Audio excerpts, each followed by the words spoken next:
It wasn't a very large building, but it was just cozy enough for the students, because I don't know how many students that they had enrolled, but it wasn't over a couple hundred if they had that many. I'm not sure, but I just would imagine about 200 kids. And so it was just a nice enough little crowd of kids that, we could go to the second floor for our classes or to the first floor and like that. And then they had a basement, I believe, too, as I think. I think the agriculture was in the basement, and I believe the industrial arts was down there too. But most of our academic classes, like English and speech and whatever, they were like on the first two floors. The teachers were good. We had some really good teachers. Um, I had algebra under Miss Jones. My mother had gone to school at Dalton, and so she had Miss Jones as a teacher. Miss Jones told me that I'm not as good as my mother. I wasn't as smart as my mother in algebra, and I knew it. She didn't have to tell me, I knew it. But I had Miss Moxley, and she already had, my mother was under her too. Those were two teachers that my mother was under. And Miss Moxley was our home ec teacher.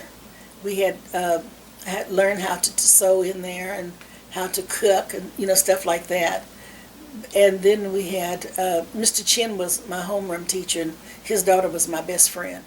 And so we were always together, me and Gloria Chin. Mr. Chin taught math, and he taught psychology, I believe. And he was, like I said, our homeroom teacher, and he was also my basketball coach. And let's see, Mr. Robinson was my English teacher, R.S. Robinson, because we had another Robinson. His name was H.H. Robinson. H.H. was the agriculture teacher. R.S. was the English teacher.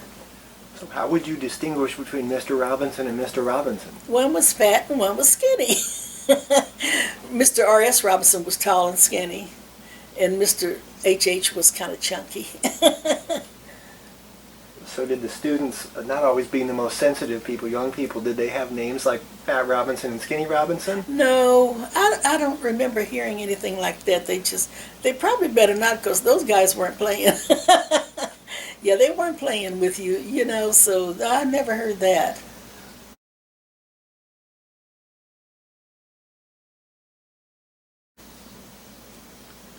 Who was Elliot Battle and who was Muriel Battle? Okay, Elliot Battle was our principal, and uh, he was a very good principal. In fact, he was the only one that I had. Mr. Foster had just left the year before, so I didn't get a chance to know him. But Mr. Battle was a very strict principal, a very good principal. But his wife, Muriel Battle, I just loved her. She was so sweet. She was so pretty. And we would try to wear her hair like her, parted on the side. And, and she taught typing.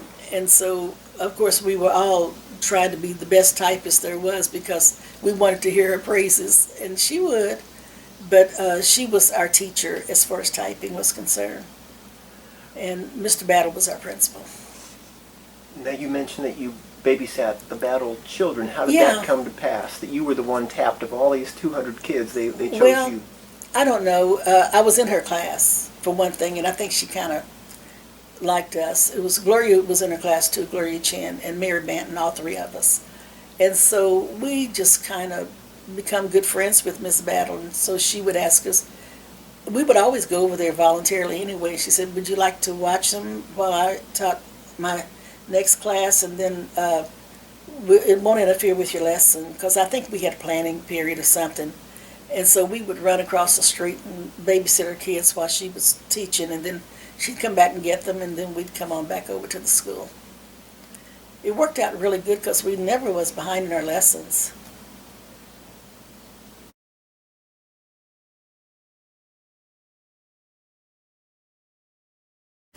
And then we have our outfits on to play basketball, go back to Dalton, and pick up everybody, and then we'd go on to Moberly. Or I think we played, let's see, we played Boonville, we played Moberly, and I think sometimes we did play Sedalia and Marshall. Those were the schools that I recall playing.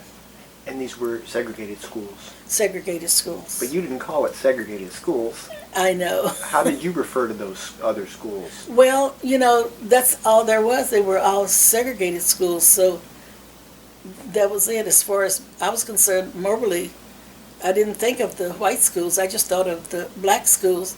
Lincoln, I think theirs was Lincoln High School. And so I thought, to me, Lincoln was the only school in Moberly. I didn't realize there was another high school. And then the same thing with Boonville, same thing with Sedalia, and same thing with Marshall. You know, they had their own schools. Their schools were well equipped, looked like, and they had a gym, and they would have little socials afterwards. We didn't have all of that in Dalton. We didn't have a gym, but we made do. We would dance in the halls or something like that because we had no gym to dance in, you know, when we'd have something after school. And but we, you know, made do. That's all we knew. So you didn't feel like it was a deprivation? Not really, because I didn't know of any difference until I started going to the other schools. And I thought, why is Lincoln High School so much different than Dalton?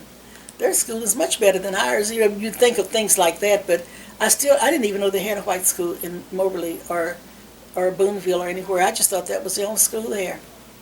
And then finally I found out that they integrated in those cities too. And I said, you mean they left Lincoln High School, as nice as it was? But they did. And then when we had to integrate, which it was in the end of 56, that's when I realized, dang, Brunswick's got really a gym. They have a lot of things that we didn't have in Dalton. But I didn't realize that until after we integrated.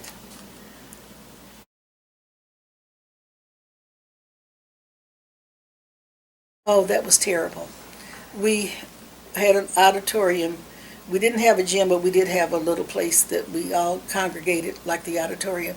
And that's where they had graduations and stuff like that. And so Mr. Battle waited till the graduation was over, and then he came to the podium and he announced, well, I just want to announce that next year we will not have school here at Dalton.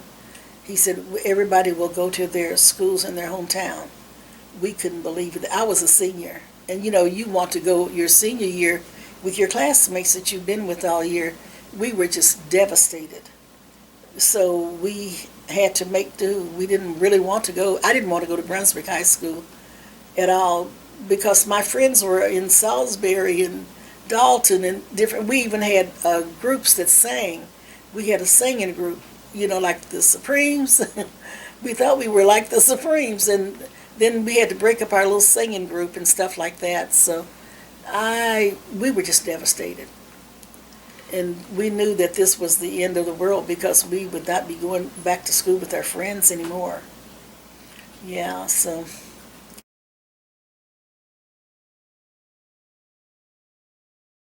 And see, the thing about it is, I'm not from Brunswick. Like I said, I'm from Dalton. So when we went to Brunswick, people didn't know who I was. They didn't know if I was mixed. My last name was different. And so they didn't know what I was. I had long hair, lighter complected than, you know, some. And so they didn't know if I was Mexican or what I was. So they always kind of whispered, well, who is she? And you could hear them. And I looked like my mother and my brother. I had a brother. And but my stepfather was a lot different than we were. So they said, that's not his daughter, is it? You could hear them talking. I could hear them talking. And so, yeah, I was kind of the guinea pig of the group, I guess, because I always started stuff like that, you know, just to try and see how much I could get away with. It was fun. When those people were discussing who you were and where you came from, do you remember, how did that feel? Well, it made me want to try a little bit more just to see what I could get away with. Like going to the movies and things of that nature, you know, going to Rucker Sisters. That's a place where we would have Cokes and hamburgers and stuff. Had you ever heard of Rucker Sisters? Well, anyway, Rucker Sisters was very, very biased. And she certainly did not want any blacks sitting on the stools. And so I told them, come on, girls, let me tell you something. I said, I'll go to Rucker Sisters, because she doesn't know who I am. And I'll order hamburgers and malts for everybody.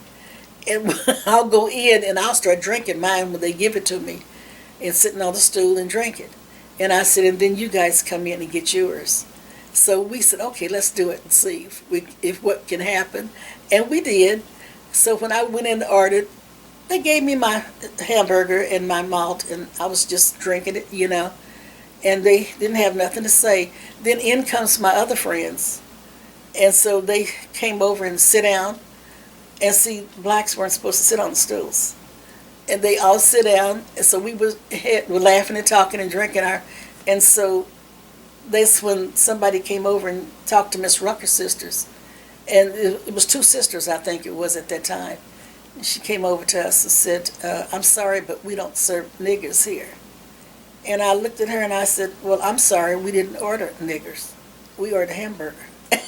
So she said, well, you can't eat your hamburger here. And I said, oh, okay. Well, I had finished mine.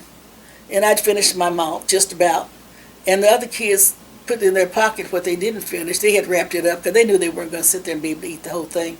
And they drank quite a bit of their malt. So we got up and walked out and didn't pay her. She said, aren't you going to pay us? I said, no. You said we couldn't eat here, so we're walking. So we left. And so here comes the little one cop. We had one little cop in Brunswick. He pulls us over. And he said, did you just eat at Rucker Sisters? We said we were attempting to, but she sent us out. And so we told him what the conversation was. He said, go on. He told us to just go on. In other words, it's not no big deal. Just go on. I know what you're talking about. So we left. And I mean, he didn't stop us or detain us or anything. After that, he just let us go. But little incidents like that, Going downstairs to the movies, we had to go upstairs. But I wanted to go downstairs to see if I could do it.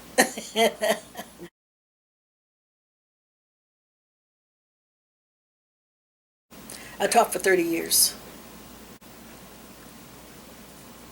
To bring it back to Dalton, I'm curious how the school prepared you for that career. Mrs. Battle, I have to give the credit to her, because I would never have even dreamed of going into business until she introduced me to the typewriter. And, it was so easy for me.